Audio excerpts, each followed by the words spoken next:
queridos, a passagem para a qual eu gostaria de chamar a sua atenção nesta manhã se encontra nessa primeira carta do apóstolo João, no capítulo de número 5, este versículo de número 13 em particular. 1 João, capítulo 5, versículo de número 13.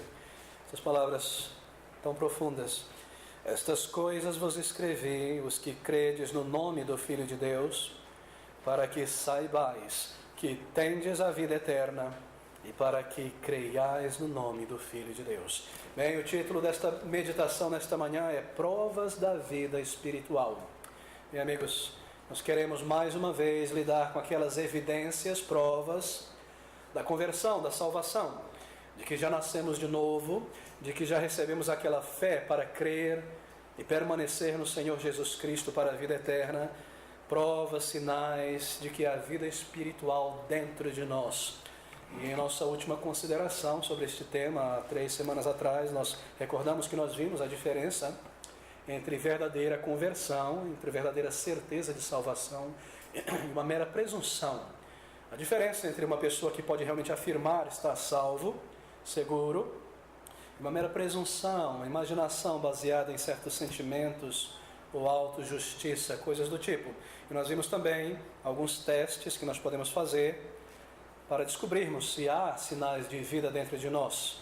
Um número de fatos sobre a certeza, sobre a segurança de salvação. Nós vimos, por exemplo, que a fé, essa certeza, ela não está baseada somente no que nós sentimos, mas em evidências reais, tanto externas a nós, quanto internas. Está baseado nessa doutrina, nessa verdade sobre a conversão. E quando nós compreendemos esta verdade e percebemos que isso se operou em nós, então nós podemos alcançar uma certeza muito mais firme, muito mais forte do que os sentimentos.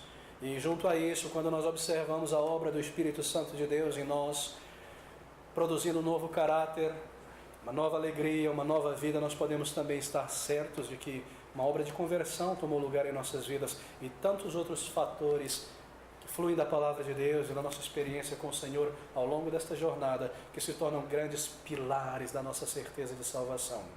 E nessa manhã, o meu objetivo, no tempo que nós temos diante de nós, é voltarmos mais uma vez a este tema tão importante. Eu creio que é um tema que todo pastor precisa, vez ou outra, voltar a lidar, porque a certeza de salvação é uma dessas frentes de combate na qual todo crente haverá de batalhar várias vezes ao longo da vida. Porque Satanás ele está ali para tentar arrefecer a nossa certeza e segurança de salvação. É a velha natureza também, e o pecado que milita em nós, tudo isso nos leva a um certo distanciamento de Deus, em muitos períodos, e com esse distanciamento, aquela falta de certeza e de comunhão com Deus, então grandes dúvidas tomam lugar em nossa mente e nosso coração. É por isso que é importante nós voltarmos a considerar a base da nossa certeza de salvação. Mas o que eu quero fazer nesta manhã, de uma maneira bastante devocional, é seguir por esses 2 capítulos últimos de 1 João, capítulo 4 e o capítulo 5, e irmos então colhendo ao longo desses versículos vários frutos, várias evidências de que já passamos da morte para a vida. Porque esse é o objetivo desta carta.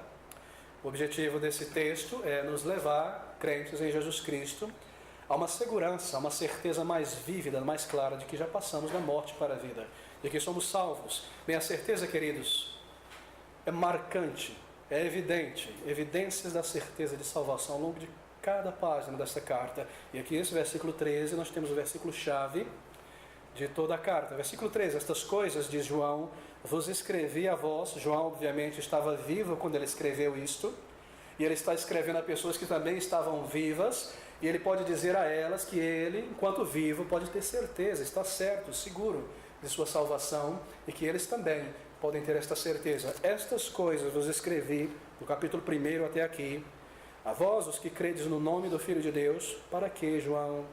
Para que saibais que tendes a vida eterna, e para que, sabendo, isto é, creiais no nome do Filho de Deus. Siga a vida cristã firmado em Jesus Cristo. Essa é a ideia. Bem, a certeza de salvação, deixe-me começar por aqui.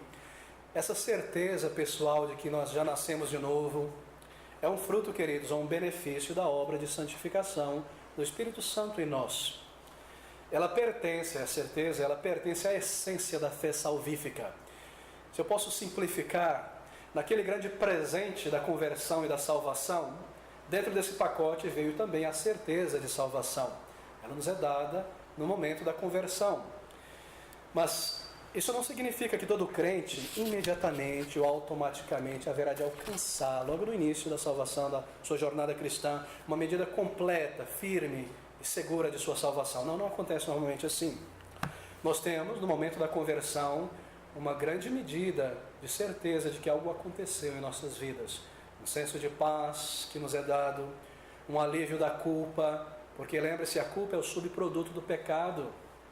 E quando o pecado é perdoado, a culpa é removida, há um senso de algo aconteceu, um novo coração foi implantado para adorar e servir a Deus e viver para Ele uma nova perspectiva na vida, novos gostos, novas alegrias. E assim a pessoa convertida sente, instintivamente sabe que algo aconteceu e que ela foi salva. Todavia, isso está muitas vezes baseado no sentir, em sentimentos.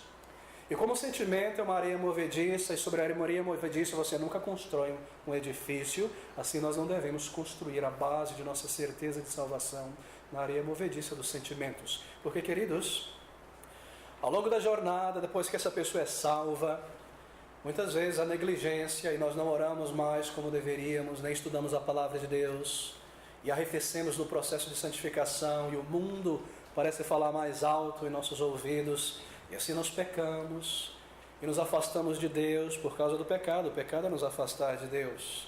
E nós sentimos que não estamos tão seguros mais de nossa conversão. Eu não me refiro a pessoas que voltam ao mundo, eu me refiro à negligência.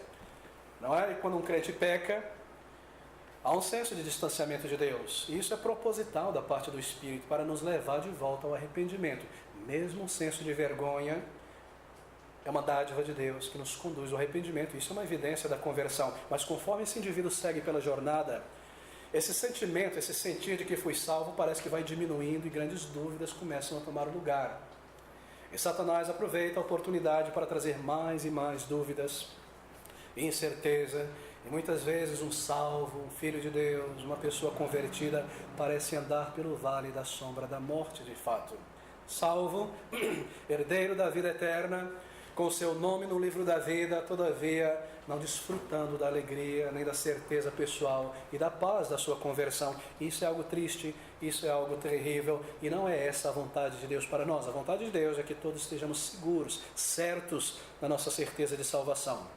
Então, conforme esse crente cresce no conhecimento da palavra de Deus, em experiência com o Senhor, em instrumentalidade, ele vê mais e mais evidências da obra do Espírito Santo, ele compreende as doutrinas da salvação, aquele processo de arrependimento, confissão de pecados, fé, justificação, a sua mente é iluminada pela verdade, então vem uma certeza muito mais sólida, muito mais firme, muito mais racional para o crente. E o crente, naturalmente, então, crescerá em sua certeza pessoal de salvação ao longo da sua jornada, conforme ele conhece mais as doutrinas da fé, se aproxima mais de Deus, de um relacionamento real e concreto com Ele, conforme ele aprende a observar a obra de Deus em seu caráter, essa grande mudança que aconteceu. Então, conforme isso acontece, naturalmente, todo crente em Jesus Cristo alcançará uma segurança muito mais vigorosa e potente na vida cristã, para vencer as tentações deste mundo, para servir ao Senhor e para agradar-lhe também. Lembre-se sempre, essa é a vontade de Deus para todos os seus filhos. Que todos nós estejamos seguros e certos do seu amor, da nossa conversão, do seu Espírito agora residindo permanentemente dentro de nós. Bem, mas o que é então essa certeza de salvação? Deixe-me dizer que essa certeza não se trata de, por exemplo, uma voz audível em nossa cabeça. Não é um anjo que vem a nós e nos diz, você foi salvo. Não é um frio na espinha, não é nada sensorial ou físico dentro de nós. Na verdade, essa certeza de salvação, ela consiste de um silogismo bem prático. Eu vou explicar o que eu quero dizer. Silogismo é a base da maneira que nós raciocinamos. Todos nós, cada um de nós aqui, a maneira que nós lidamos com as coisas, não é? Você vê um elemento, você compara com outro, você chega à conclusão. E é assim que funciona. A palavra de Deus, nesse silogismo, é a premissa, a verdade primeiro maior. E a consciência, essa premissa menor, que concorda com a palavra de Deus, e o Espírito Santo leva à conclusão do raciocínio. Em outras palavras bem simples, queridos, a palavra de Deus, você lê, ela diz, aquele que ama a Deus é nascido de Deus. Então a tua consciência te diz: eu amo a Deus, eu sirvo ao Senhor, o meu coração é para Ele, foi transformado. Então a conclusão do Espírito em você é essa: portanto és amado de Deus, és nascido de Deus. Você percebe? A certeza de salvação é alcançada por esse silogismo bem simples, onde a palavra, que é a verdade imutável, declara algo, onde a minha consciência, a minha vida vê que isso opera em mim e é real em mim, então o Espírito Santo testifica com essa certeza: já nasci de novo. É exatamente isso que nós vamos fazer nesses poucos minutos: colher essas evidências, essas declarações nesses 2 capítulos, sobre o que é certeza. Então, em nós, comparar e chegarmos a essa conclusão se já nascemos de novo. Oh, queridos, quão maravilhoso é pensar sobre isso. Essa primeira carta de João, o propósito geral dela está aqui. Veja, 1 João capítulo 1, versículo 4, apenas introduzindo a carta. Estas coisas vos escrevemos para que o vosso gozo se cumpra. Gozo em quê? Na certeza de salvação, na segurança de salvação. Dos propósitos da carta é outorgar segurança, e o resultado disso é alegria, paz, gozo no Espírito. Capítulo 2, versículo 3. E nisto sabemos que o conhecemos, isto é, a Deus, se guardamos os seus mandamentos. Você percebe a simplicidade do raciocínio aqui? Há essa evidência em sua vida, você guarda, vive, mantém e observa os mandamentos de Deus. Então a conclusão é esta: você pode ter certeza de vida eterna. Nisto nós sabemos conscientemente de que conhecemos a Deus, isto é, temos um relacionamento real com Ele, porque nós guardamos os seus mandamentos. Capítulo 3, versículo de número 14, é outro versículo tremendo aqui. Eu vos escrevi, versículo 14: nós sabemos que passamos da morte para a vida porque amamos os irmãos. Quem não ama seu irmão permanece na morte. Mais um exemplo desse raciocínio. E o versículo de número 19: e nisto conhecemos ou sabemos, estamos certos que somos da verdade, e diante dele estaremos seguros em nossos corações. É o mesmo raciocínio, tão simples e ao mesmo tempo tão poderoso, não é? Parece simples, não parece? Mas não é simples, não. E é esse tipo de coisa que dá o apóstolo João esse título ou característica de ser um apóstolo bastante simples, porque esse é o seu objetivo pelo Espírito: que nós saibamos que já passamos da morte para a vida. Houve conversão, há sinais de vida, então há vida. Ali está um corpo deitado em uma cama, há sinais, há batimento cardíaco, a informação elétrica do cérebro comandando o corpo, então há sinal de vida. Esse é o raciocínio do apóstolo João, e é dessa maneira que nós observamos. Há sinais da obra do Espírito Santo em nós, então tenha certeza que você já passou da morte para a vida. Bem, 1 João capítulo 5, esse versículo de número 13 afirma exatamente isso e conclui a carta: estas coisas vos escrevi, todas essas evidências, vocês que creem no nome do Filho de Deus, para que saibais que tendes a vida eterna. Vem uma colheita de sinais aqui. Há nesses 2 últimos capítulos, 4 e 5, pelo menos 25, 26 sinais, provas de que uma pessoa já nasceu de novo, sobre as quais ela pode basear a sua certeza. O tempo que nós temos não nos permitirá lidar com cada uma delas, nós veremos a maioria deles, mas eu sugiro a você que em casa, em vez de ler de carreirinha muito rápido, pai, leia este capítulo 5, todo o texto na verdade, capítulo 4 também, e comece a observar e checar se esses sinais estão em tua vida. Este é o exercício e este é o objetivo desta carta, entre um deles, que você possa fazer este exercício e saber que você já passou da morte para a vida. Bem, deixa-me começar aqui então com um deles, 1 João 4, e o versículo de 1 a 4. Aqui está um desses sinais, 1 João 4, versículo de 1 a 4. Amados, não creiais a todo o Espírito, mas provai se os Espíritos são de Deus, porque já muitos falsos profetas se têm levantado no mundo. Nisto conhecereis o Espírito de Deus. Todo o Espírito que confessa que Jesus Cristo veio em carne é de Deus. E todo o Espírito que não confessa que Jesus Cristo veio em carne não é de Deus, mas este é o Espírito do Anticristo, do qual já ouvistes que há de vir, e eis que já agora está no mundo. Filhinhos, sois de Deus, e já os tende vencido, porque maior é o que está em vós do que o que está no mundo. Aqui está um argumento do apóstolo João, e o sinal da conversão. Ele diz: filhinhos, sois de Deus, porque tal e tal coisa aconteceu na vida de vocês. Mas que coisa? Será que isto já aconteceu conosco? Será que nós podemos derivar alguma segurança e certeza de salvação disso que já aconteceu em nós? Bem, considere brevemente. Ele diz: se vencestes o espírito do anticristo, tremendamente. Se nós já vencemos o espírito do anticristo, nós podemos ter certeza que já nascemos de novo. Amigos, o espírito do anticristo é nada mais do que esse antagonismo contra a verdade de Deus que se encontra em toda parte neste mundo. O espírito da descrença, de falsas doutrinas, do ateísmo que se espalha nesses últimos dias, e últimos dias quer dizer desde o período de Cristo até agora, esses desprezos e a hostilidade que há em toda parte contra a verdade de Deus, a mentira propagada de que não há um Deus, não há propósito, não há significado para a nossa existência, não há um céu, não há um inferno embaixo de nós, esse tipo de coisa propagada em toda parte. O espírito do anticristo, contra a sua verdade, algo que se encontra no mundo em toda parte. Se você veio a ver através dessas mentiras, que são falsidades, e que há sim um Deus verdadeiro e um Salvador que veio a este mundo encarnado, e essas coisas que você lê na Bíblia que são verdadeiras, que mostram que esse é um mundo condenado, mas que um Salvador veio para salvar, e você buscou essa reconciliação com Deus pelo arrependimento, pela fé em Jesus Cristo. Bem, se você ganhou compreensão sobre estas coisas, apesar do poder do anticristo no mundo, o poder da mentira, apesar das vozes que se levantam na mídia, na música, na arte, em toda parte, para negar a verdade de Deus e o seu Evangelho, se você viu através, isso quer dizer que você nasceu de novo. Você venceu o espírito do anticristo, porque maior é o que está em você, isto é, o Espírito de Deus. Você recebeu o Espírito de Deus, que é muito maior do espírito que opera neste mundo, do anticristo. E assim ele abriu os teus olhos, e você percebeu através dessa mentira, e se voltou a Deus, e creu nele, e foi transformado. É exatamente isto que João está dizendo aqui. Se você adquiriu de Deus, a parte dele, uma compreensão para ver através dessas falsidades e se voltar a ele, e crer nele, permanecer nele, bem, então você venceu o espírito do anticristo, que mantém milhões de pessoas na ignorância espiritual e na prisão espiritual. Queridos, isso não vem de nós.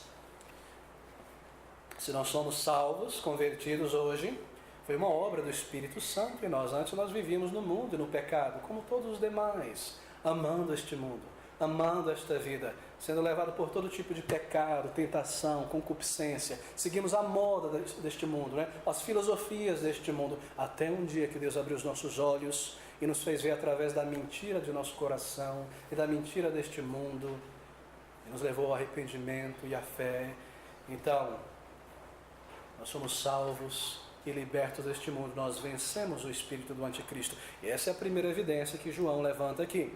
Se você percebe esta obra, essa experiência em tua vida, então você pode colher este fruto, ou esta evidência para a tua vida, e saber que você já passou da morte para a vida.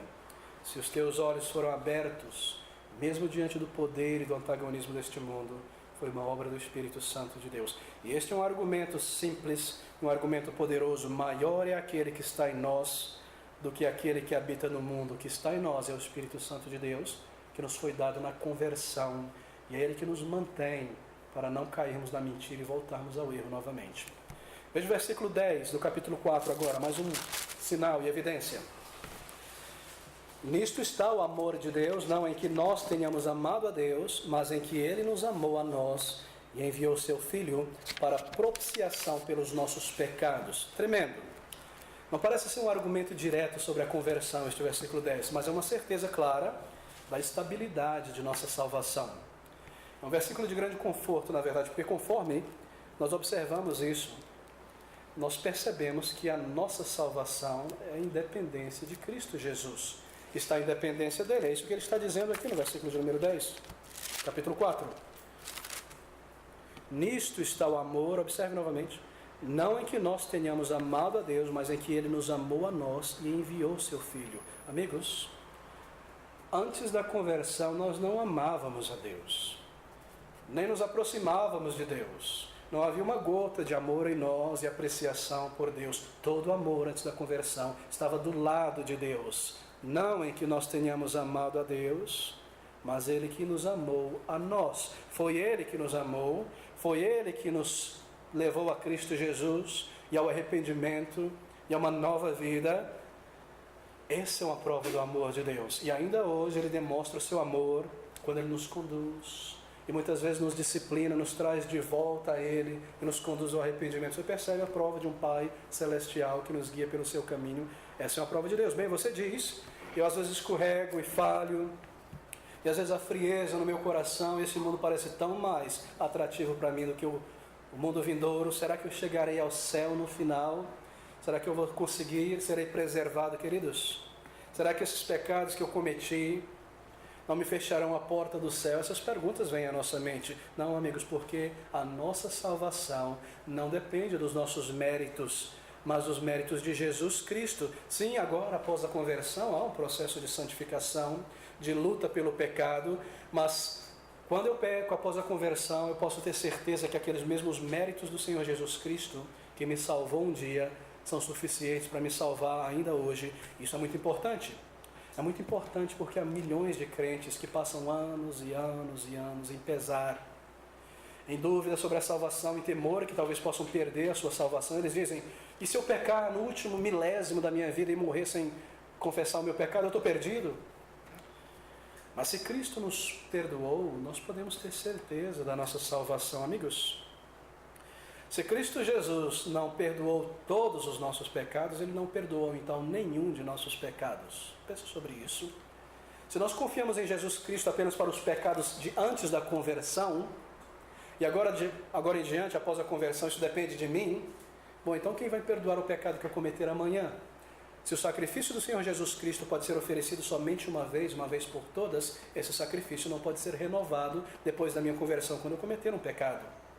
Isso quer dizer que naquele sacrifício, quando eu vim a Ele pelo seu Espírito, todos os meus pecados foram perdoados, passados, presentes e futuro. E assim eu posso depender dEle. Isso não quer dizer que eu sigo em frente em presunção, vivendo em pecado, porque o próprio apóstolo João nos diz que aquele que é nascido de Deus não vive na prática do pecado. Você percebe a diferença?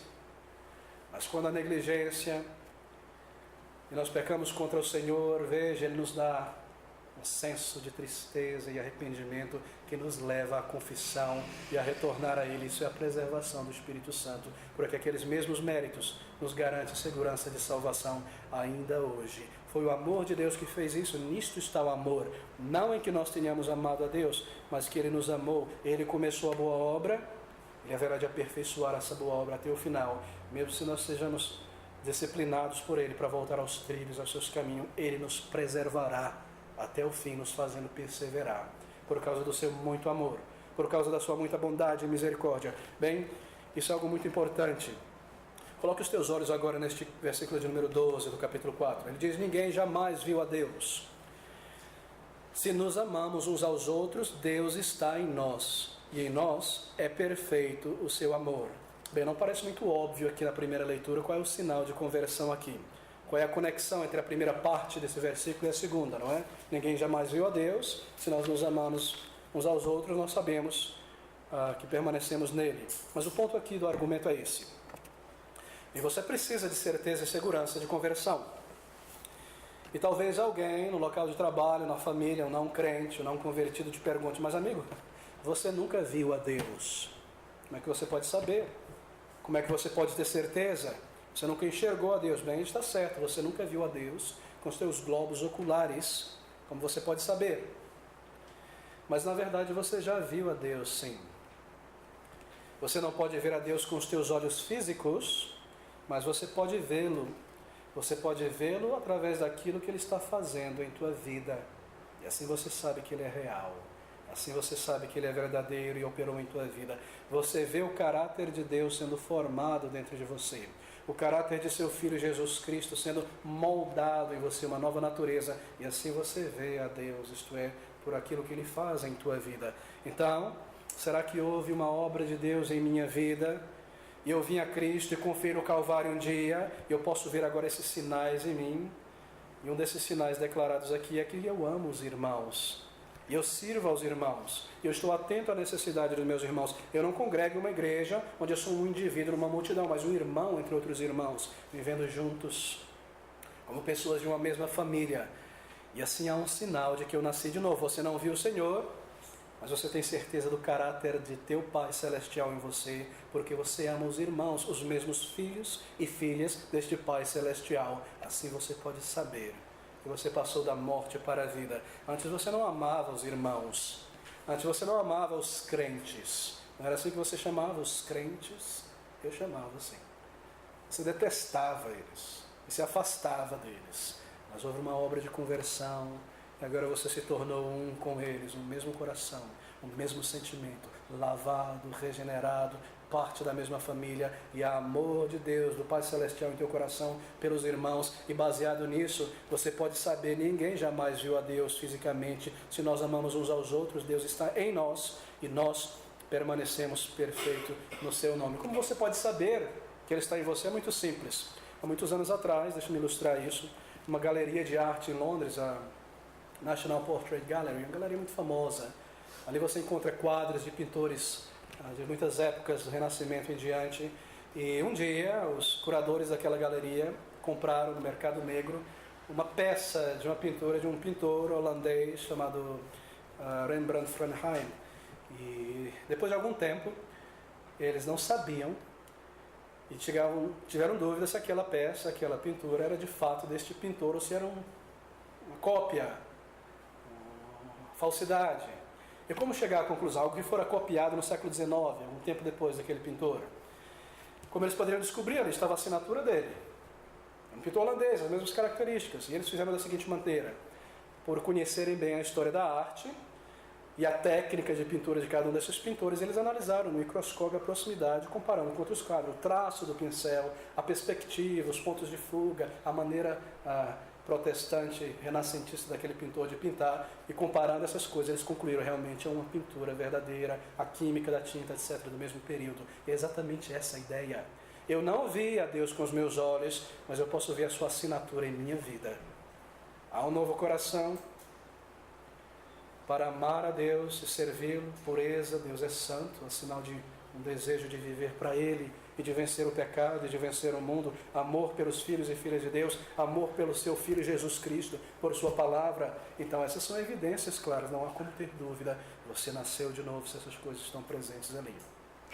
Bem, são coisas tremendas e profundas, o caráter de Deus inscrito em nós. Mas aqui está mais uma, no versículo 13. E nisto conhecemos, sabemos que estamos nele e ele em nós, pois que nos deu do seu Espírito. Bem, você tem o Espírito de Deus? Lhe foi dado o Espírito de Deus? Essa é uma pergunta. Se você tem, então você pertence a Ele, porque o Espírito Santo de Deus está operando em você, dentro de tua vida, te transformando. Como eu posso saber se o Espírito Santo de Deus está dentro de mim? Bem, será que Ele já operou em tua vida com poder iluminador? Essa é uma obra do Espírito Santo que ilumina a mente quanto à verdade da palavra de Deus, te faz ver a tua necessidade espiritual, a tua condição como um pecador e te conduz também ao arrependimento. Esse é um poder iluminador. Te leva ao perdão, te mostra a verdade e a autoridade da palavra de Deus, a nossa necessidade de Deus diária, nos convence do nosso pecado diariamente, nos leva ao arrependimento. Se essas coisas movendo dentro de você, essa é uma obra do Espírito Santo, porque nos deu o seu Espírito e nós sabemos que estamos neles, porque o Espírito Santo de Deus agora habita em nós, reside em nós permanentemente. Em nossa vida diária, mesmo após a conversão, Ele ilumina a nossa consciência. Então, Ele te leva a dizer: eu não posso fazer isso mais, eu não posso viver mais dessa maneira, isso não pertence a Deus, isso não agrada a Deus. E assim você obedece. Por meio disso você sabe que você é guiado pelo Espírito Santo de Deus. Ou talvez no calor do momento, das circunstâncias, você se levou, se permitiu cair e houve um temperamento carnal, explosivo. E você falou coisas que não deveriam, mas logo na sequência o Espírito leva uma convicção de pecaminosidade. Isso te leva não a correr e se esconder de Deus, mas a se aproximar dele mesmo com vergonha, mesmo sem merecer, e confessar os teus pecados. Essa é uma obra do Espírito Santo de Deus. E por meio disso você sabe que você tem o Espírito de Deus. Nisto conhecemos que estamos nele, em Deus, e ele em nós, pois que nos deu do seu Espírito Santo. O Espírito Santo também nos dá uma medida de segurança espiritual. Quando, por exemplo, em teus períodos de devoção em casa, e você vem orar Os pensamentos parecem estar puxando para um lado e para o outro e dividido, não é? Mas você dobra o teu joelho diante do Senhor e você começa a adorá-lo, a orar, e daqui a pouco você consegue adorá-lo com concentração e saber que as tuas orações são ouvidas na presença do Senhor. Mesmo isso, este sentimento e certeza vem da parte de Deus, que Ele te ouve. Ele te dá uma calma, uma segurança de que Ele te ouve, que a oração será respondida da maneira dEle, obviamente, no tempo dEle, um senso de que a tua oração não foi em vão. Essa também é uma obra do Espírito Santo. Obviamente, quando nós oramos de uma maneira séria, bíblica, que nos engajamos com Deus em oração. E aqui está: nisto conhecemos que estamos nele e ele em nós, porque nos deu seu Espírito, e vimos e testificamos que o Pai enviou seu Filho para ser Salvador do mundo. E o versículo 15 agora: qualquer que confessar que Jesus é o Filho de Deus, Deus está nele e ele em Deus. Qualquer que confessar que Jesus Cristo é o Filho de Deus. Deixa eu dizer o que esse versículo primeiro não diz. Esse versículo não diz que se você da boca para fora declarar eu creio em Cristo, você é salvo. Não quer dizer isso, porque essa é a base errada do movimento ecumênico. Muitas pessoas dizem, não, se uma pessoa de uma certa religião ou grupo religioso disser que ele crê em Deus, então eu posso dar as mãos com essa pessoa e assim nós nos unimos. E aí você tem católicos, espíritas e protestantes junto, porque todo mundo diz crer em Jesus, porque todo mundo diz crer em Deus. Não é isso que o versículo está dizendo. Observe novamente, versículo 15. Qualquer que confessar que Jesus é o Filho de Deus, Deus está nele. O termo aqui é confessar, e você sabe muito bem o que é confessar. Confessar é mais do que dizer crer. Bem, talvez você não seja a pessoa mais articulada para trazer um argumento a respeito de Cristo, a respeito da palavra de Deus, mas ainda assim você o faz. Você confessa a Cristo no teu local de trabalho, entre a tua família, porque Ele vive em você. E a tua alegria da salvação é tão grande, você quer ver pessoas sendo salvas. O Pai te capacita a fazer, e te dá sabedoria e um testemunho vivo e palavras, e você segue em frente, ainda embora tímido, mas você confessa a Cristo neste mundo, e você está ansioso a falar do Senhor Jesus Cristo e trazer o conhecimento da verdade a outras pessoas. Isso mostra que nós nascemos de novo porque nós confessamos a Cristo neste mundo, nós testemunhamos dele, e essa é uma segurança que nós temos, que Ele habita em nós. Versículo 15, qualquer que confessar que Jesus é o Filho de Deus, Deus está nele. Você não confessa continuamente ou livremente uma mentira, mas algo que é real dentro de você, isso flui da tua vida, e assim você confessa por uma vida reta e por um testemunho reto. E o nosso tempo corre com pernas longas nessa manhã, mas versículo 16, parte A, na verdade, primeira parte do versículo 16. E nós conhecemos e cremos no amor que Deus nos tem. Deus é amor, e quem está em amor está em Deus e Deus nele. Querido, se você percebe o amor divino em tua vida e experimenta isso, esse amor de Deus e o pensar sobre o que custou a Jesus Cristo vir a este mundo por você, por mim, um verme, isso derrete o teu coração e te leva a louvá-lo e adorá-lo, e a sentimentos de gratidão. Então, você está em amor por Deus, por Cristo, seu Filho, e essa é uma prova de que você nasceu de novo. Se nós percebemos e sentimos o custo da nossa salvação, isso nos move em gratidão, em contrição muitas vezes. Nós percebemos o grande amor de Deus por nós. Aqui está então a percepção deste amor de Deus. É um grande sinal, uma grande segurança. Uma pessoa presunçosa, meramente religiosa, não percebe isso, não está em amor por Deus. Ela não vê o custo da sua salvação. Como eu sei disso, como nós sabemos disso? Porque ela não se preocupa em sujar as suas vestes que foram lavadas. Pecar é algo normal. Eu posso confessar no final do dia? Não, me custou muito caro. Ser salvo, ser transformado, como poderia eu agora ofender o meu Salvador e pecar desta maneira contra Ele? Há um amor por Ele. Isso move o nosso coração e nos conduz à santificação e a permanecermos nele. Essa é uma compreensão do amor de Deus por nós, que molda as nossas afeições dirigidas a Ele. Versículo 17, mais uma prova. Nisto é perfeito o amor para conosco, para que no dia do juízo tenhamos confiança, porque qual Ele é, somos nós também neste mundo. Bem, esse argumento, ele segue pelos próximos versículos. É uma maneira de dizer o seguinte: por meio disso você sabe que o teu amor por Deus é verdadeiro, é genuíno. Essa é uma prova, uma certeza, está dizendo João. O quê? Que que você tem confiança, ousadia no dia do julgamento. Você percebeu isso? Observe novamente. Versículo 17. Nisto é perfeito o amor para conosco, para que no dia do juízo tenhamos confiança. Pode ser traduzido como ousadia. O argumento de João aqui é este.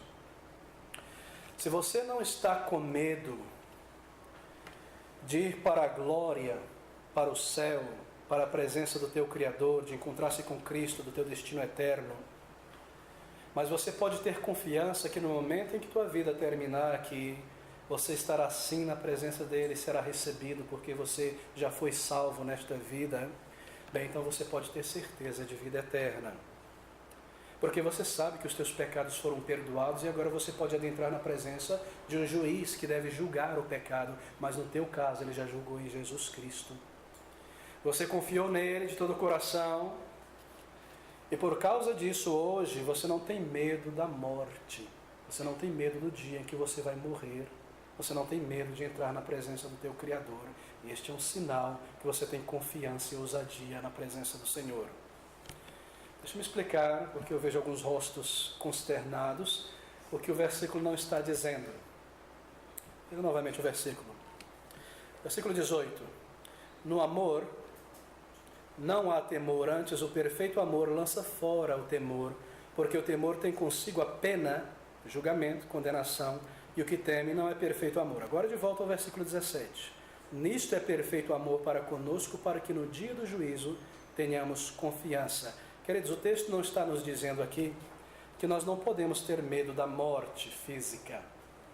Não é isso que ele está dizendo. O texto não está dizendo que se você é um salvo, você não vai ter medo do dia da tua morte física. Não é isso que ele está dizendo. O que ele está dizendo é que se nós somos verdadeiros crentes em Jesus Cristo, nós não teremos medo do julgamento, nem do céu. É isso que o texto está dizendo. Bem, você e eu, nós somos criados por Deus de modo a ter um certo temor natural, biológico pela morte. Isso faz parte de nós. Todos nós não podemos escapar disso, está em nós, é parte também da queda no pecado, há um medo da morte física. Isso, na verdade, pode ser dito que é parte da bondade de Deus, porque esse medo da morte muitas vezes nos conduz a buscar o Senhor da vida, Jesus Cristo. Esse medo da morte nos faz parar e não fazer coisas tolas, inércias, e pular de paraquedas de avião, e bungee jump, coisas desse tipo, porque nós não queremos acabar com as nossas vidas com facilidade. Então o medo da morte nos faz parar e não lidar com cabos de eletricidade. Você percebe? Isso é parte da bondade de Deus também, que nos é dada. Mas isso, que foi criado por Deus, não é exatamente o que João está dizendo aqui. Não é um temor da morte física que ele se refere, mas temor do julgamento que virá após a morte, isto é, da condenação, da morte eterna. Por outro lado, talvez você, como um crente, tenha um medo daquele dia da morte no contexto em que você se encontra agora, porque, por exemplo, você tem crianças, e não há ninguém para cuidar dessas crianças, se você for levado, o que vai ser delas? Bem, isso não se torna um temor. Ou coisas como essa, alguém depende de você. E assim o número de razões pelas quais homens e mulheres cristãos talvez fiquem ansiosos quanto ao dia da sua partida, e essa é uma disposição natural colocada dentro de nós. Mas por outro lado, se você, ao lado desse temor natural biológico, não é uma fobia, não é uma angústia, mas ao lado desse temor natural da morte física, se ao mesmo tempo você não teme ir para a presença do teu Criador, do Deus de toda a terra, dos santos, porque você sabe que você já passou da morte para a vida, então você pode assegurar o teu coração que você já foi salvo. É isso que João está dizendo, e nós conhecemos, sabemos e cremos no amor de Deus que Ele tem por nós. E o versículo 17, nisto é perfeito amor para conosco, para que no dia do juízo tenhamos confiança. Maravilhoso, tremendo. Você pode separar-se momentaneamente dos teus queridos, deixar a família dependentes, mas você não tem um temor do dia do julgamento, que se Ele te levar hoje, você sabe que Ele te receberá e te aceitará, porque você já foi aceito aqui. E essa é uma prova tremenda, imensa, de que há vida em nós. A segunda parte do versículo 17 é essa: porque qual Ele é, somos nós também neste mundo. Qual Ele é? Bem, realmente nós pertencemos a Deus e somos como Ele é.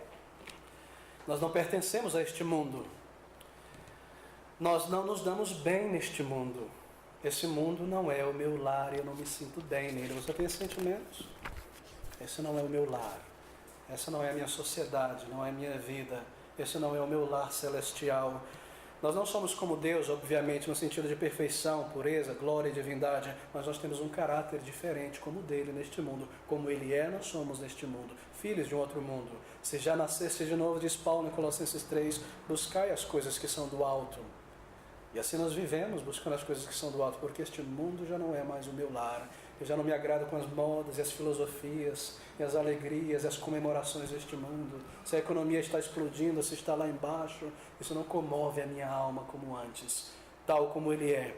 E essa é a confiança, a certeza. Você sabe, porque você sabe separar entre esse temor situacional da morte física, de volta àquele ponto, e aquele dia de estar na presença do Senhor. Você tem segurança. Você viu a obra do Senhor em você, você não é mais deste mundo. Isso é uma prova tremenda. Bem, capítulo de número 5 agora, versículo 1, uns poucos minutos. Todo aquele que crê que Jesus é o Cristo é nascido de Deus, e todo aquele que ama ao que o gerou também ama ao que dele é nascido. Ter nascido é um sinal.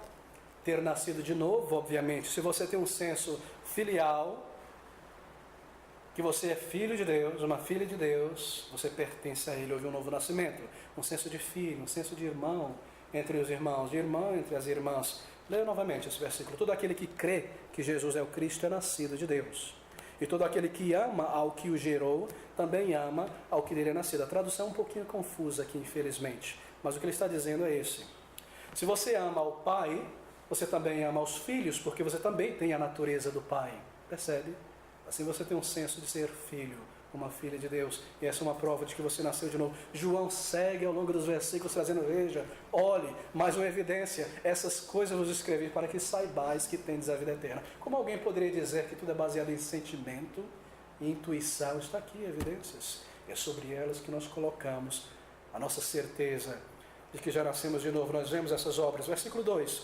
Nisto conhecemos, sabemos que amamos os filhos de Deus quando amamos a Deus e guardamos os seus mandamentos. Um versículo um tanto difícil, na verdade, para nós vermos essa conexão com conversão, mas o raciocínio não quebra aquilo, ele parece quebrar.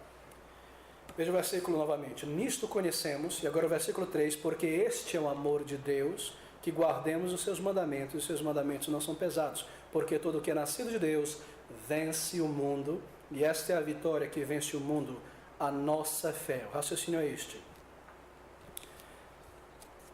Nós podemos saber que nós somos de Deus, porque temos um senso filial, pertencemos a essa mesma família. E também, versículo de número 4, porque você vence o mundo pela fé. Eu recomendo você uma mensagem que está no nosso site chamado Vencendo o Mundanismo pela Fé, onde nós exploramos com mais detalhe esse tema. Mas o argumento é esse. Você vence o mundo pela fé. Você vê que este mundo é errado. É falso, há uma mentira imperando em toda parte. Se você consegue repudiar e repelir as coisas deste mundo que são tão atrativas, isto é, aquilo que é contrário a Deus, aquilo que é manchado pelo pecado, aquilo que João nos diz lá no início, tudo que há no mundo, há nessas coisas, a marca da concupiscência da carne, dos olhos e da vida. Se você vê atrás disso e consegue rejeitar, vencer, este é um sinal de que você nasceu de novo, porque maior é o que está em nós do que aquele que está no mundo. E um dia você desfrutava deste mundo, e tinha alegria nos caminhos e nos modismos e nos lugares que você frequentava, e nos estilos, no linguajar deste mundo. Isso era tudo para você, isso era algo sofisticado para você.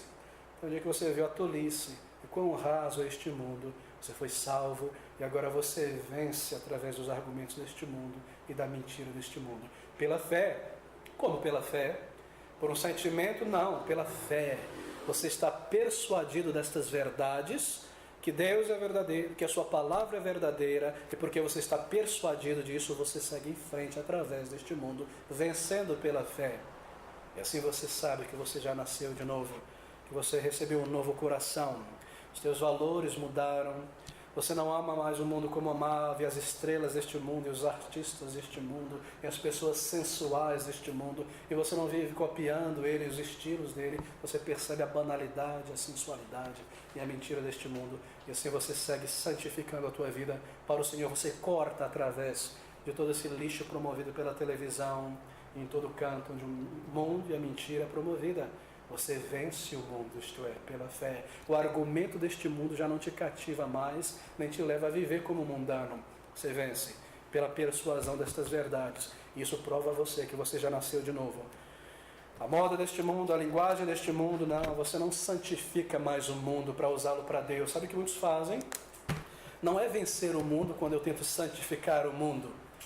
E limpar um pouquinho o mundanismo e trazer a linguagem do mundo para dentro da igreja. Eu trago rock and roll para a igreja, um capinho, um vernizinho de cristianismo, uma letrinha. Isso é cristianismo. Isso não é vencer o mundo. Isso é capitular ao mundo. Não é tornar os teus inimigos teus amigos, é vencer os inimigos. Satanás e o pecado e o mundo. Não é trazer o mundo para dentro da igreja e dizer eu venci simplesmente porque eu limpei um pouquinho o mundo. Isso não é vencer o mundo. É rejeitar. É saber a distinção entre santo, sagrado e profano, entre a casa de Deus e coisas espirituais, coisas dignas do Senhor na sua adoração, na minha vida, e assim deixar de fora tudo aquilo que é contaminado, característico do mundo, e não trazer para a minha vida, não trazer para a igreja do Senhor Jesus Cristo. É assim que você está vencendo o mundo. É assim que uma igreja está vencendo o mundo. E se isso é real em nossas vidas, então esta é uma prova de que nós vencemos o mundo pela fé. Porque nós cremos nessas diretrizes, nesses métodos e permanecemos no que Deus nos tem dado para a sua adoração, para o seu culto, para o seu serviço, para o evangelismo e tudo mais. Nós não precisamos das técnicas deste mundo, da inteligência de marketing deste mundo. Você não precisa de nada disso. Você vê essas coisas e você segue em frente, em permanência, em fé na palavra de Deus. E assim você vence o mundo em tua vida e na igreja também. Bem, queridos, há muitas coisas aqui. Você quer ver o maior número possível de pessoas salvas em Cristo, mas você não se torna uma pessoa pomposa, farisaica, orgulhosa. Você está convencido e persuadido que é o poder do Evangelho que salva. Você não precisa dos métodos mundanos. E assim você vence o mundo também. E este é um sinal, baseado no qual eu posso ter segurança e certeza da minha conversão. Versículo 10 agora. Quem crê no Filho de Deus, em si mesmo tem o testemunho da sua conversão. Isso é tremendo. Isso é tremendo. Se você é realmente um filho de Deus, você tem um testemunho da parte de Deus dentro de você que você nasceu de novo. Isso acontece de muitas formas. Deixa eu me explicar como acontece de muitas formas esse testemunho pessoal de que você nasceu de novo. Você possui uma reverência para com as coisas de Deus, para com Deus. Lhe foi dado pelo Espírito Santo de Deus. E esse é um testemunho interior de que você nasceu de novo. Antes você não possuía essa reverência para o Santo Deus e para com as coisas de Deus. Bem, um bom exemplo é este. Você liga a televisão e ali cai naqueles canais evangélicos e lá vai um pastor pulando de um lado para o outro, tomando o nome de Deus em vão, ridicularizando o Evangelho, e você não consegue aguentar isso. Você vê que o nome de Deus é desprezado e rebaixado e você sai disso. Há um senso de reverência, não é? Porque Deus é santo, santo, santo é o Senhor, e coisas espirituais não podem ser vulgarizadas desta maneira, e você rejeita e detesta estas coisas também. E este é um sinal. Essa reverência interior te constrange, te adverte que tudo isso é manchado pelo mundo, pelo pecado, pela ganância, pela vaidade, porque é um senso de reverência implantado dentro de você. E ali está você, na frente da televisão novamente, com sua esposa, e assistindo talvez o que não deveria, uma novela, alguma coisa do tipo, e de repente alguma coisa sensual. Em vez de você ficar olhando um para o outro com um sorrisinho amarelo, e seguir em frente assistindo, o constrangimento te faz levantar ou desligar, porque é um senso de pureza implantado dentro de você, que vence o mundo pela fé. E você sabe que se você permanecer olhando essas coisas, o amor entre vocês dois vai ser diminuído, porque o amor habita na pureza. Foi implantado em você um novo testemunho interior também. Uma batalha contra o pecado. Uma batalha contra o mundanismo, porque a velha natureza quer fazer certas coisas e a nova natureza não quer. E assim é um combate. Você não se entrega com facilidade ao mundo. Há combate, se há escorrego, há vergonha, eu me volto à presença do Senhor para o perdão, e eu sigo em frente lutando e batalhando. Oh, queridos, há um conflito da velha natureza ou da nova natureza contra o velho homem, contra a velha mulher. Sim, a minha velha natureza me diz, eu preciso desse objeto. Eu tenho que comprar isso aqui, as pessoas vão me ver melhor, elas vão notar melhor. Se eu comprar esta roupa, elas vão observar o meu corpo. Não, tudo isso já passou. A sensualidade, o orgulho, você rejeita estas coisas com inteligência. E essa é uma prova interna de que Ele habita em você. Este é um grande sinal. Quem crê no Filho de Deus em si mesmo tem o testemunho de uma nova vida implantada. Não mera religiosidade externa, farisaica, mas algo interior. Um novo coração, uma nova pureza. Um filho de Deus. Há um combate, e isso testifica que você é um filho de Deus. Você está lutando e vencendo também o pecado. Uma nova natureza que resiste às propostas tão fortes da velha natureza. Isso é parte do testemunho interior. Há um senso de aceitação também na parte de Deus. Uma certa calma e tranquilidade, paz, eu devo dizer, um senso de aceitação. E nós não nos preocupamos diariamente mais, como antes, com temor, se somos aceitos por Deus. Nós agora nos preocupamos com nossas fraquezas espirituais. Nós não temos mais aquela ansiedade que consome a alma, assim, o desejo de agradá-lo, de honrá-lo. Já não é mais um temor da morte, da condenação, mas um temor de envergonhar o nosso Senhor. E esse é um testemunho interno do Espírito Santo de Deus. Aqui está outro desses sinais, muito poderoso. A oração. A oração em tua vida, ninguém está te vendo. Você está sozinho no quarto. O que você faz? Você ora. Você não é obrigado a orar, ninguém está te pedindo, você não está na igreja, num culto de adoração, num culto de oração. Há uma inclinação para adorar a Deus e a chegar na presença dEle, diante do trono da graça. Você deseja ter comunhão com Ele. Esse é um testemunho interno de uma nova vida, de uma verdadeira conversão. Querido, você deve orar, porque você é um filho de Deus. E você faz isso porque você deseja entrar na presença do Senhor, não porque você é obrigado apenas a um desejo real de orar. E esse é um tipo de testemunho interior, porque você está debaixo da graça de Deus, da operação do Espírito Santo de Deus. Oh, amigos, e ali você ora, e a tua oração já não é mais como antes da conversão, apenas egoísta. Senhor, me dá isso, Senhor, me ajuda com isso, abre essa porta, e eu quero isso. Não, a adoração, a louvor, a gratidão, a intercessão, e ali eu continuo por minutos e minutos, porque eu desejo essa comunhão com meu Pai Celestial, e é isso um sinal dessa obra de Deus em nós. Temos esse testemunho do Espírito Santo de Deus em nós. Há um senso de aceitação, como eu mencionei, a paz que vem do Senhor. Há um outro também, os seus objetivos se tornam espirituais depois da conversão. Eu não quero só promoção neste mundo. Eu não quero só diploma, e carreira e reconhecimento neste mundo, só dinheiro, sucesso e fortuna. Mesmo que os meus companheiros ou rivais tenham tudo isso, eu quero mais. Eu quero algo do Senhor. Eu quero servir ao Senhor. Eu quero ser usado por Ele. Eu quero gastar a minha vida para Ele, usar a minha inteligência e os meus talentos intelectuais, ou o que quer que seja, para a glória dEle, para servi-lo. Oh, se eu pudesse ver a salvação de meus filhos, se eu pudesse ver a salvação de meu pai incrédulo, e eu clamo ao Senhor, e eu faço por onde, eu convido pessoas e persisto trazendo para ouvir o Evangelho. E essas coisas são um testemunho interior de que você nasceu de novo. Há uma obra do Espírito Santo de Deus. Há muitas coisas acontecendo dentro de nós que outras pessoas não veem, que estão fora, que elas não conseguem observar naturalmente, que são testemunhos do Espírito Santo. Certas inclinações para honrar ao Senhor, certos desejos para a santificação. E você lê essas coisas e você se torna ciente do fato de que houve uma grande mudança, uma grande operação do Espírito Santo de Deus. Versículo de número 13 agora. Estas coisas vos escrevi os que credes no nome do Filho de Deus, para que saibais que tendes a vida eterna e para que creiais no nome do Filho de Deus. Como eu disse, é esse tipo de coisa que dá o apóstolo João essa reputação de ser um escritor simples, mas isso não é simples, não. E o significado disso é isso.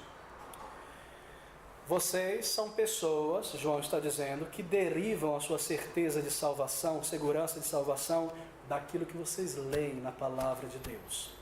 Estas coisas vos escrevi para que saibais que credes no nome do Filho de Deus e para que saibais que tendes a vida eterna, para vós que criais no nome do Filho de Deus. Vocês derivam essa certeza e segurança ao ouvir Deus dizendo na palavra, e vocês creem que isso é verdadeiro e veem as obras e as evidências nas suas vidas. Em outras palavras, vocês não são como aquelas pessoas que demandam um sinal de Deus para ter certeza da minha conversão. Eu só vou crer que sou salvo se Deus mandar um anjo para me falar, ou eu vi um milagre, Houve alguma coisa superba e fantástica e miraculosa e metafísica acontecer nestes meus olhos. E se eu ver isso, se eu tocar, se eu pôr o dedo nas feridas, aí eu vou crer. Não, vocês são pessoas que creem baseado na verdade e vendo essas evidências nas suas vidas. João não está dizendo o seguinte: olha, eu quero que vocês tenham certeza da conversão e da obra do Espírito de vocês. Alguém aleijado aqui, traz aqui na frente. Eu vou curar, eu vou fazer um sinal de maravilha e vocês podem saber que o Espírito de Deus está operando no meio de vocês. Não, não é isso que eles dizem. Vocês são pessoas que simplesmente creem na palavra de Deus como verdadeira, e esse é um testemunho interior de que vocês nasceram de novo. Estas coisas vos escrevi, os que credes no nome do Filho de Deus, para que saibais que tendes a vida eterna. Porque eu estou escrevendo, vocês vão crer e vão estar certos e seguros. Vocês não pedem por um anjo descendo do céu. Ele não está dizendo isso. Eu escrevo a vocês porque vocês são pessoas que derivam a sua segurança daquilo que está escrito na verdade de Deus. Vocês não pedem por sinais externos e milagres o tempo todo. Sim, há uma inclinação em nós às vezes da segurança, de que alguém nos diga: Senhor, manda um anjo para me assegurar porque eu tenho tantas dúvidas. Mas quando você vê essas evidências e você está seguro dela, você permanece nela. Você não sai por aí pulando de igreja por igreja atrás de poder e sinal para saber que Deus está lidando com você. Nada disso, queridos. Um sinal de que uma pessoa recebeu em sua vida pelo Espírito Santo um senso da autoridade da palavra de Deus. E você permanece nela. A Bíblia responde os teus questionamentos agora, os teus problemas. Ela diz o que você tem que fazer e você não sai por aí demandando sinal. Você crê, submete e você vê os frutos em tua vida. Versículo 14 e 15, conforme nós concluímos agora. E esta é a confiança, certeza que temos nele, que se pedirmos alguma coisa segundo a sua vontade, ele nos ouve. E se sabemos que nos ouve em tudo o que pedimos, sabemos que alcançamos as petições que lhe fizemos. Essa é a força da nossa certeza, João está dizendo. Um maravilhoso sinal. Respostas de oração. Oração por força contra o pecado. Você já teve? Oração por outras pessoas. Intercessão. Orações por oportunidade para servir a Deus e testemunhar do seu Evangelho. Há um banco de respostas de oração. Há um diário da experiência com Deus em respostas de oração. Se há, queridos, então é um sinal. Tudo o que pedimos Ele responde, segundo a sua vontade, obviamente.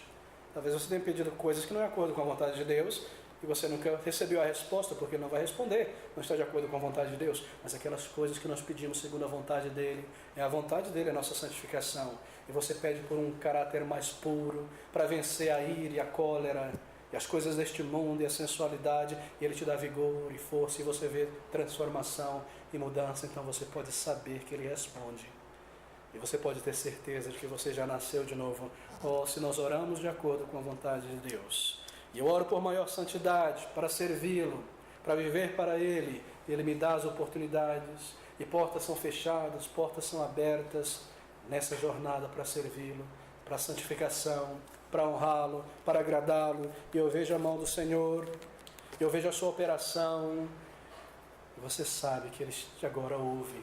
E que as tuas petições são ouvidas nos altos. Essa é uma prova. Versículo 15, então. E se sabemos, então, que nos ouve em tudo o que pedimos, sabemos que alcançamos as petições que lhe fazemos. Ele ouve, e muitas vezes exatamente o que nós rogamos a Ele, pedimos, Ele responde exatamente aquilo que nós pedimos. Tremendo. Às vezes, um tempo se passa, outras vezes não será exatamente como nós pedimos, mas Ele responderá.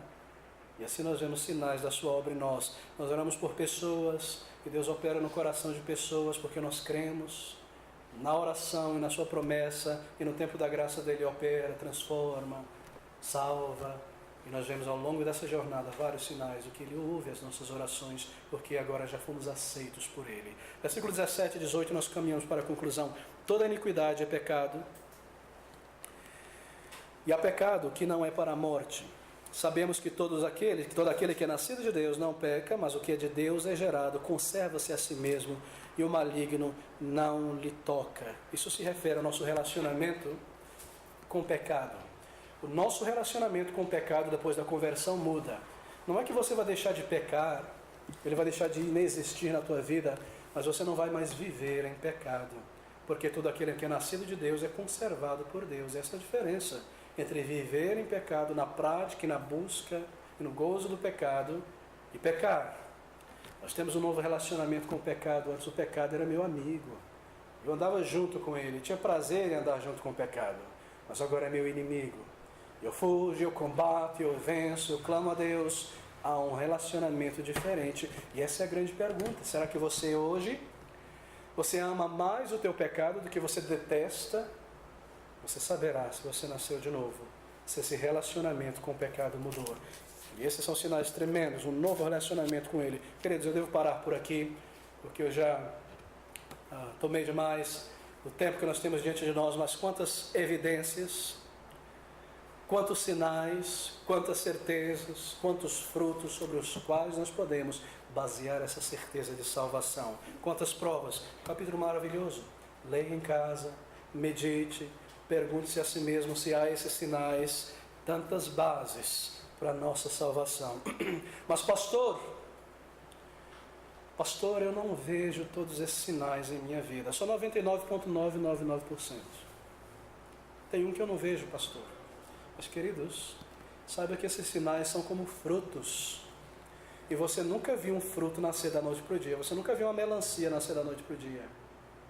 Assim, muitos desses frutos, ou desses sinais e certezas, serão visíveis conforme você se aproxima mais de Deus e obedece à palavra de Deus e se separa do mundanismo. Você vai ver o broto e o fruto e o cheiro. Isso te alegrará e te trará certeza. Há um grande número deles que são te dados na conversão e outros tanto deles que vão nascendo e se formando conforme você se aproxima de Deus em obediência, em comunhão. Então você sabe e está certo. A árvore foi plantada na conversão e agora ela está crescendo. Se você vê essas evidências, alegre-se no Senhor, se aproxime dEle, glorifique ao Senhor e fortaleça esses sinais na tua vida. Que Deus te abençoe e a nós também.